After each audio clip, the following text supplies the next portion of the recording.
अस्सलाम वालेकुम dear viewers, आज जो टॉपिक हम डिस्कस करने जा रहे हैं टोटल क्वालिटी मैनेजमेंट का, ये दूसरा टॉपिक है।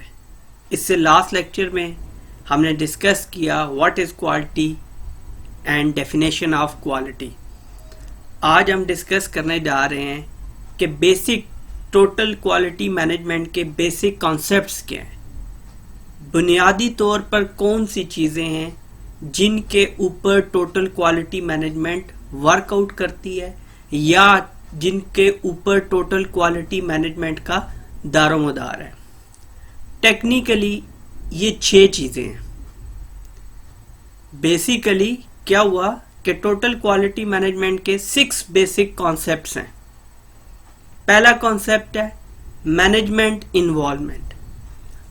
Participate in quality program, develop quality council, direct participation. Management involvement ये है कि जब तक आपकी टॉप मैनेजमेंट कमिटेड नहीं होगी तब तक आप क्वालिटी के अंदर कुछ भी अचीव नहीं कर सकते। तो लाजिम क्या है?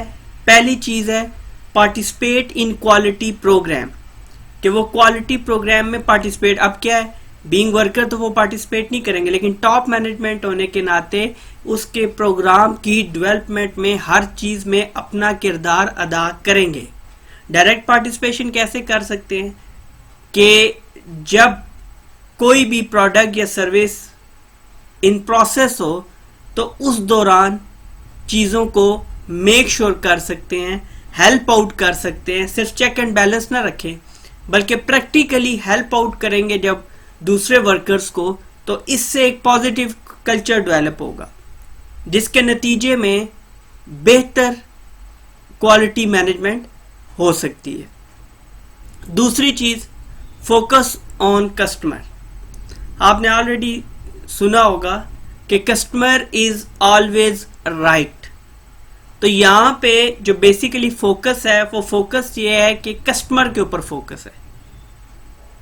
ठीक है जी, कि जो खरीदार है, जो कंज्यूमर है, जो उनसे प्रोडक्ट ले रहा है, उनका सारे का सारा फोकस उन पे है। इसका मतलब ये है कि उनकी तमाम तर एनर्जीज या तमाम तर कुव्वत जो है वो इस बात में सर्फ होगी, इस्तेमाल होगी कि वो कस्टमर को सेटिस्फाई करें। फोकस ऑन कस्टमर में हु इज द कस्टमर, कि कस्टमर कौन है, किस लेवल का है, वो रेगुलर कस्टमर है, कभी कभी आता है, किस तरह से है। Internal and external. एक्सटर्नल तो अंडरस्टूड है। इंटरनल ये होता है कि कुछ ऑर्गेनाइजेशंस ऐसी होती हैं जिसके अंदर कंज्यूमर जो होता है, जो कस्टमर होता है, वो ऑर्गेनाइजेशन के अंदर ही होता है। वॉइस ऑफ द कस्टमर, मतलब कि कस्टमर के तरफ से अगर रिकमेंडेशंस हैं, सजेशंस हैं, फीडबैक हैं तो उसको अहमियत दे। Do it right first time and every time. ठीक है जी। उसके बाद involvement and utilization of entire workforce, all levels of management. अच्छा, अब क्वालिटी को सिर्फ वर्कर को के ऊपर नहीं छोड़ देना, या फॉर एग्जांपल जो सर्विस प्रोवाइड कर रहा है या जो प्रोडक्ट को मैन्युफैक्चर कर रहा है, डेवलप कर रहा है, उस पे नहीं छोड़ देना, बल्कि हर लेवल के ऊपर मैनेजमेंट के हर जिससे हायरार्की बनती है, ऊपर से सीईओ के नीचे डायरेक्टर्स के नीचे मैनेजर्स के नीचे आपके आ जाते हैं सुपरवाइजर्स के नीचे वर्कर। तो आपने इस तरह से इन्वॉल्वमेंट करनी है, हर इंडिविजुअल की, हर डिपार्टमेंट की यूटिलाइजेशन करनी है कि तमाम तर वर्कफोर्स इस पर्पस में इकट्ठी हो, इस पर्पस को परफॉर्म करे। पर्पस क्या है? To achieve total quality management. Number 4 continuous improvement. ये एक मुसलसल जारी रहने वाला सिलसिला है, क्योंकि अगर आपने पहली 1000 चीजें क्वालिटी की बना दी तो लाजमी नहीं कि अगली भी ऑटोमेटिकली क्वालिटी की बनेगी। जब आप उसमें से इंटरेस्ट लूज करेंगे या थोड़े से डिले पड़ेंगे तो ऐसी सूरत में वहां पे क्वालिटी जो है वो गिरना शुरू हो जाएगी, चीजें नीचे जाना शुरू हो जाएंगी। तो कंटिन्यूअस इंप्रूवमेंट में quality never stops, understood placing orders, bill error, कहीं ना कहीं एरर्स आ सकते हैं, डिलीवरी लेट हो सकती है, मिनिमाइज वेस्टेज, बहुत ज्यादा वेस्टेज निकल रहा है तो मिनिमाइज करें, स्क्रैप और जो उसका स्क्रैप है उसको आप कैसे यूटिलाइज करते हैं या स्क्रैप को कैसे आप प्रॉपरली जो है डिस्पोज ऑफ करेंगे, तो ये तमाम तर चीजें शामिल हैं।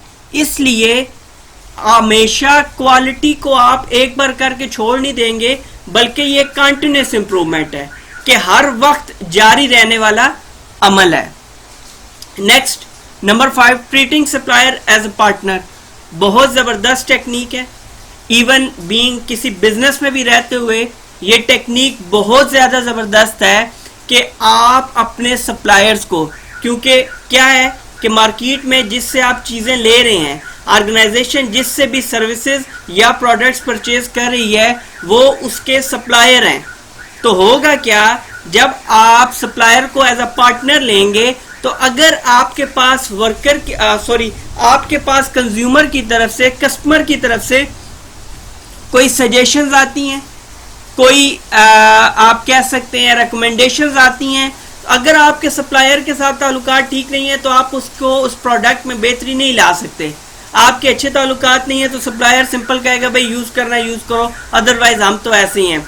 लेकिन अगर आपका उनके साथ रिलेशनशिप अच्छा है, एज अ पार्टनर लेके चल रहे हैं, यार उनको भी बिजनेस मिलना है, आपको भी मिलना है, तो ऐसी सूरत में जो जो रिकमेंडेशन सजेशंस आएंगी आप डिस्कस करेंगे ताकि सप्लायर भी चीज़ों की क्वालिटी को बेहतर करे। इससे ऑटोमेटिकली जो आपकी सेल्स सर्विस है वो ऑटोमेटिकली उसकी क्वालिटी बेहतर हो जाएगी। Last one, performance measure. हाँ जी, इसको आपने छोड़ नहीं देना। मैनेजमेंट को इन्वॉल्व किया, फोकस किया कस्टमर के ऊपर, involvement and utilization of entire workforce, continuous improvement, treating supplier as a partner, और आखिर में आपने ये जो क्वालिटी मैनेजमेंट सिस्टम इन्वॉल्व किया, TQM इन्वॉल्व किया, TQM इम्प्लीमेंट किया, तो आप इसकी परफॉर्मेंस भी मेजर करेंगे। परफॉर्मेंस मेजर करके क्या करेंगे कि फॉर एग्जांपल परफॉर्मेंस मेजर आप इस वजह से करेंगे कि आया जो टेक्निक्स हमने मैनेजमेंट सिस्टम के अंदर इस्तेमाल की हैं या हमने जो जो चीज़ें यूटिलाइज की हैं, रिसोर्सेज यूटिलाइज किए हैं, आया उससे हमें खातिर ख्वाह नताइज हासिल हुए हैं या कि नहीं। तो 6 प्रिंसिपल हैं, 6 बेसिक प्रिंसिपल हैं टोटल क्वालिटी मैनेजमेंट के। Number 1, management involvement. Number 2, focus on customer. Number 3, involvement and utilization of entire workforce. Number 4, continuous improvement. Number 5, treating suppliers as partner. And the last one, performance measures. ठीक हो गया, या measuring performance. तो ये हम इसी तरह से आहिस्ता आहिस्ता और आसान अल्फाज के साथ इस कोर्स को लेके चलेंगे ताकि हमारी अंडरस्टैंडिंग बेहतर हो। और जो जो इस लेक्चर के अंदर इन्वॉल्व है या इस लेक्चर से कुछ गेन करना चाह रहा है, तो ज्यादा से ज्यादा उसका जो मकसद है वो फुलफिल हो।